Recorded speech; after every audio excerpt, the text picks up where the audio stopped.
привет! Пришла весна, вместе с ней тепло, солнце, радость, вы видели только что. Сегодня хотел бы рассказать про то, как у нас крепится задний треугольник к переднему, как устроена подвеска, оси и соединения, как оно все работает вместе. Трудно сказать, что мы придумали что-то невероятно особое, либо что-то сверхъестественное. Мы просто взяли, как нам кажется, самый надежный из всех вариант и применили его в своей раме. Основной идеей была простота обслуживания, надежность, долговечность, так как не все любят возиться с великами, особенно я, и лучше кататься, чем возиться с ними. Большую часть деталей подвески мы делали сами, здесь, в этой мастерской. Я сам точил оси, шайбы, все переходники. В будущем будем делать это на ЧПУ, когда будет партия из 10-15 элементов. На данный момент на первые 3 рамы сделали сами. Почему? Прототипирование – это лучший путь понять твой продукт, какие у него есть производственные минусы, как это все делается, как упростить процесс и так далее. Поэтому пришлось потратить много часов на изготовление этих деталей, и перед тем, как начать свой рассказ, хочу показать вам, как мы делали один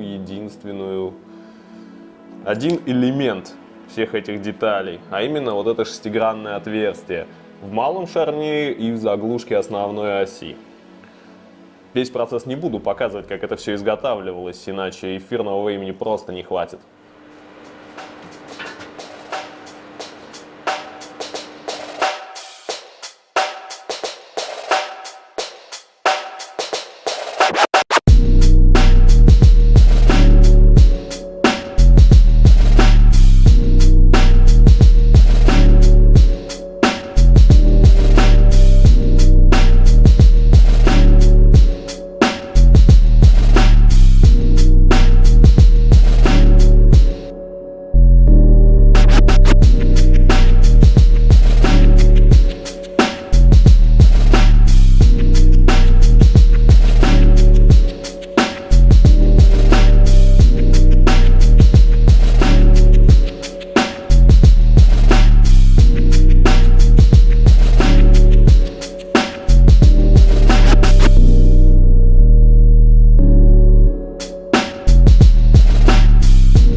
Надеюсь, вам понравилось. Ну что ж, начнем с переднего треугольника. В переднем треугольнике у нас сюда устанавливаются подшипники. Как видите, он довольно-таки немалый. У него 30 диаметр внутренний, 30 мм внутреннее отверстие. Соответственно, в него вставляется ось диаметром 30 мм. Вставляется она таким образом. Плотно, через оба подшипника, естественно. И это, напомню, 30-я ось. То есть 30 мм, вокруг которых вращается, точнее на которых у вас вращается задний треугольник.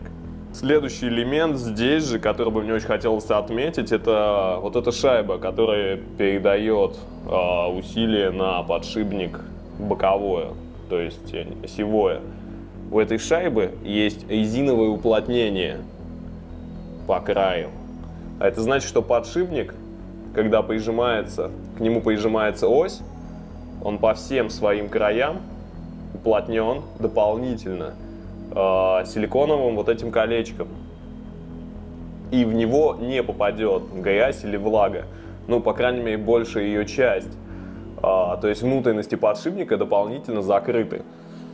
По поводу самого подшипника, у него есть фланец внешний, который упирается на торец стакана оси. Это значит, что его нельзя криво запрессовать или как-то не так. Он всегда будет центроваться по торцу стакана и никак иначе. Просто прессуйте до конца, до упора, и все.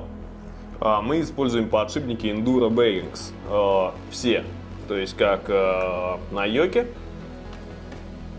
вот этом, так и в раме, который я вам сейчас показывал. Сейчас видео анпакинг.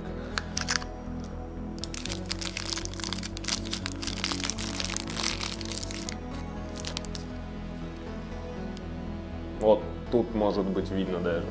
У подшипника есть фланец, на который опирается он.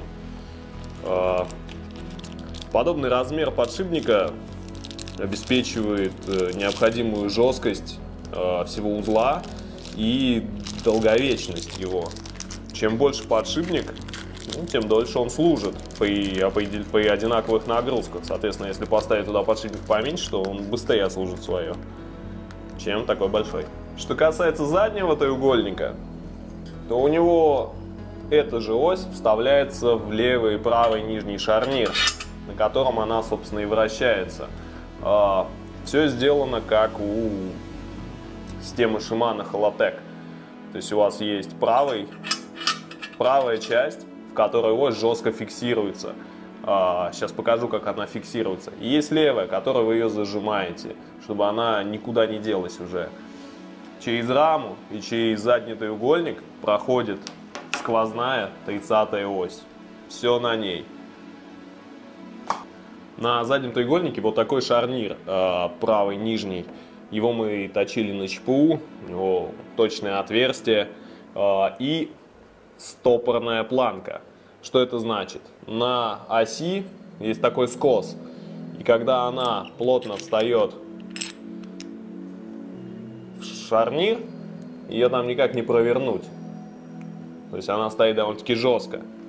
Следом идет вот такая шайба, которая уплотняется об подшипник. Дальше уже рама, там левый шарнир, правый. Вот левый шарнир, который вы зажимаете.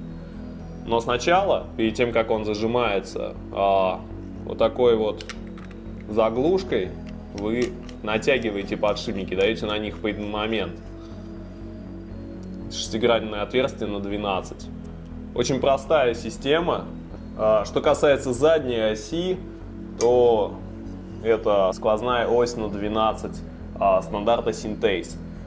Что это значит? У вас стандартный петух, у вас стандартный его болт крепление и вставка с резьбой. Это значит, что вы сможете практически в любом магазине, более-менее крупном, купить запчасти. Вам не надо будет где-то их искать особо и прочее. Это максимально стандартизированная система. Вот ось Synthase X12. Вставляется она вот так. Я думаю, все прекрасно знают, как это делается.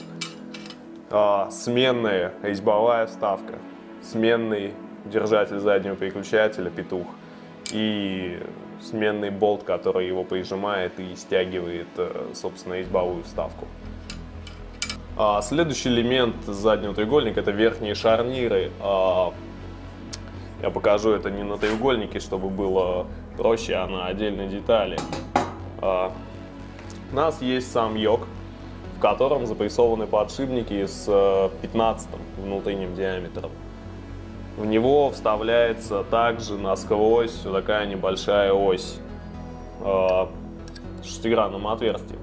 Но все его не будет. Как выясняется, он не нужен. Так подшипник. Следом вот такая шайба, которая упирается на подшипник в его нужном месте. Потом идет, это элемент на заднем треугольнике, это верхний шарнир. Ну, просто как образец. Вставляется верхний шарнир. И все это болтом и вот такой шайбой прижимается. Наличие этого линка Йоко позволяет уйти от классической схемы, как в однорычажках типа Оранжа, когда у вас схема трения-скольжения, то есть все работает на башингах аморта. В нашей схеме работает все на подшипниках, то есть трение-качение. И это позволяет сделать подвеску чувствительной к всяким неровностям, мелочам, да и просто долговечнее. Собственно, вы можете посмотреть, как она работает.